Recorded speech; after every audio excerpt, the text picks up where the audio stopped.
Now, ladies and gentlemen, the gloves are officially off. Dr. Fred Okengo Matiang'i has said no. He will not work with the former deputy president, Rigathi Gachagua, and also the Wiper Party leader, Kalonzo Musyoka, in the United Opposition Front ahead of the 2027 elections. And the reason is because Matiang'i is no longer part of the Wamunyoro Alliance team. Matiang'i is not part of the United Opposition Front. So there is no need for him to associate any further with the opposition leaders. Remember what Rigathi Gachagua's personal lawyer and legal advisor by the name Ndengwa Njiru, what Ndengwa Njiru said exactly 1 month ago during an exclusive interview at Kameme TV.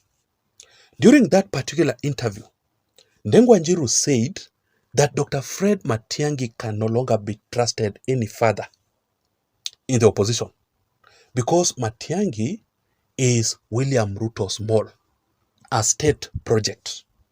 He said that Dr. Matiang'i is just in the opposition team for a few days, but he will exit the opposition. Just for the reminder, allow me to read for you this particular statement here, this information of what Ndengwa Njiru said during that particular interview. Just for the reminder, let me show you on the screen. He said, Fred Matiang'i is a state project. Listen keenly. And he's giving us examples. The Gen Zs said they are partyless and leaderless.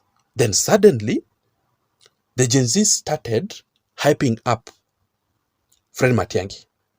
Matiang'i is an NIS project, Njeru had claimed.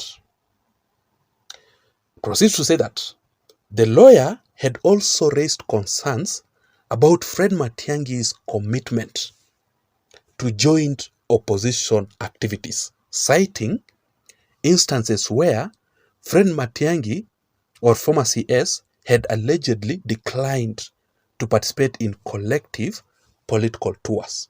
Now, this is where Fred Matiang'i was boycotting all the political events, the political rallies conducted by the opposition leaders, the United Opposition Front. Like, for example, in Narok, Matiang'i boycotted, and all other places. So he was not really committed in collective activities in the United Opposition. This clearly tells that Matiang'i was not part of the opposition. It was already a red flag. So he says that when we were touring the country, we did not get to go to Kisii. Because Fred Matiang'i said he was not ready to return home. He did not even come to Narok with us. Then he came back from the United States of America and did not tell us, but went ahead to Meru. But he denied us the right to go to Kisii, Njiru had pointed out. You see, the red flags that Matiang'i was showing that he is Ruto's mole. He is not part of the United Opposition Front. That is exactly 1 month ago. Meaning, lawyer Ndengwa Njiru was totally right about Fred Matiang'i. What he said has come to pass. But my biggest question here is, do you really think that Fred Matiang'i will succeed politically without the support of Rigathi Gachagua and without the support of the opposition leaders? Will he succeed politically? And do you think that Matiang'i's exit from the United Opposition Front will affect negatively to the former DP, Rigathi Gachagua?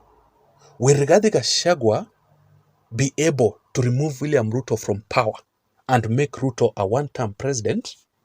without the support of Fred Matiang'i? Those are the two biggest questions that each and everyone must answer. Because what I believe is that the united opposition can succeed better if they are not divided. Let's say, for example, Kalonzo becomes the flag bearer. You see? Then Matiang'i, on the other hand, also, it will be on the ballot. So you can clearly see that the opposition is already divided. And once the opposition is divided, there is no way they can remove William Ruto from power. That is what I believe. That is my own opinion. So let me give you the shocking details of what Matiang'i has just done in this particular analysis. But of course, before we proceed, in case you're joining me for the first time, or maybe you're listening to me currently and you haven't subscribed to my channel, I'm requesting you to please take a second and hit that subscribe button right now, so that next time when I produce another video like this one, then YouTube will automatically send you the notification. Thank you so much for your support. My name is Jason, and of course, this is Jason Pipes Radio, political channel. So let us proceed. Fred Matiang'i is officially out of Wamunyoro because of only one reason. It is because of the former head of state, Uhuru Kenyatta. Fred Matiang'i listens to Uhuru Kenyatta. Dr. Fred Matiang'i follows Uhuru Kenyatta's direction very keenly. So Uhuru Kenyatta is currently on a revenge mission against Rigathi because of what Rigathi Gachagua did to Uhuru Kenyatta. Rigathi humiliated Uhuru Kenyatta badly. Rigathi frustrated Uhuru Kenyatta when he was in power. Rigathi Gachagua went ahead to insult Uhuru Kenyatta's mother, Mama Ngina Kenyatta. It is also alleged that Rigathi Gachagua was part of the plan that, so Uhuru Kenyatta has not forgiven Rigathi Gachagua at all. He is currently on a revenge mission. And trust me, Uhuru Kenyatta is currently doing everything possible to bring down Rigathi Gachagua, and especially in the Mount Kenya region politics.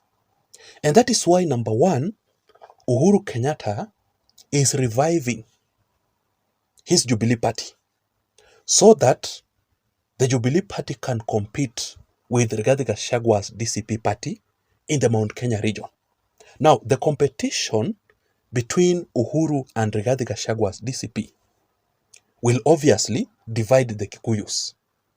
And Rigathi Gachagua's popularity in the Mount Kenya region will obviously decline. And Uhuru Kenyatta said it very well during the Jubilee Party NDC that he will now personally go to the ground to hold rallies to popularize the Jubilee Party and campaign for his presidential candidate. Na mimi nitajitolea sasa, kwa sababu tumesema tunataka kuanzisha recruitment drive, kuanza kuzunguka mashinani kila area, tupatane na nyinyi, tuongee pamoja na nyinyi.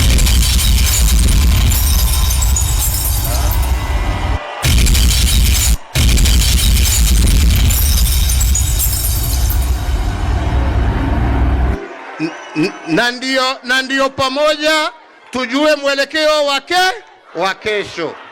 Tumekubaliana wenzangu? Sisi tuwe watu wa amani. The day Uhuru Kenyatta will hit the ground, trust me, it will be a big political headache for Rigathi Gachagua. And also, number two, Uhuru Kenyatta made Fred Matiang'i to exit the united opposition so as to divide the opposition. Because Uhuru Kenyatta knows very well that Rigathi Gachagua's political strength is if all the opposition leaders are united together. And Rigathi Gachagua had succeeded to unite all the opposition leaders together, right? Until when Uhuru Kenyatta came in and removed or made Matiangi to exit from the united opposition. So the opposition is weak if they are divided. And Rigathi Gachagwa's popularity and strength is weakened by Uhuru Kenyatta. So let me read for you this particular statement here. Just listen to what it says. This person says here that Jubilee Party and Matiangi are not with us. They are in Azimio and by extension in the broad-based government. We must free them to chart their path. Did you hear the word one term at the Jubilee Party NDC?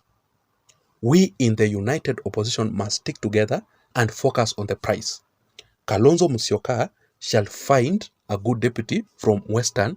Hii maneno tutamaliza round 1.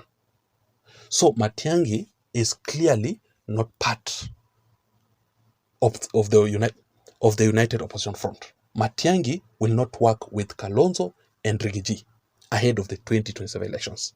And it is because of the former head of state, Uhuru Kenyatta. That is why Matiangi will not work with the united opposition front leaders. I don't know what you think. Ladies and gentlemen, I want to know your thoughts. I want to know your opinion in the comment section down below. Please don't forget to subscribe to this channel for more political updates. Remember, my name is Jason. I'm out. See you in my next video analysis. Bye-bye.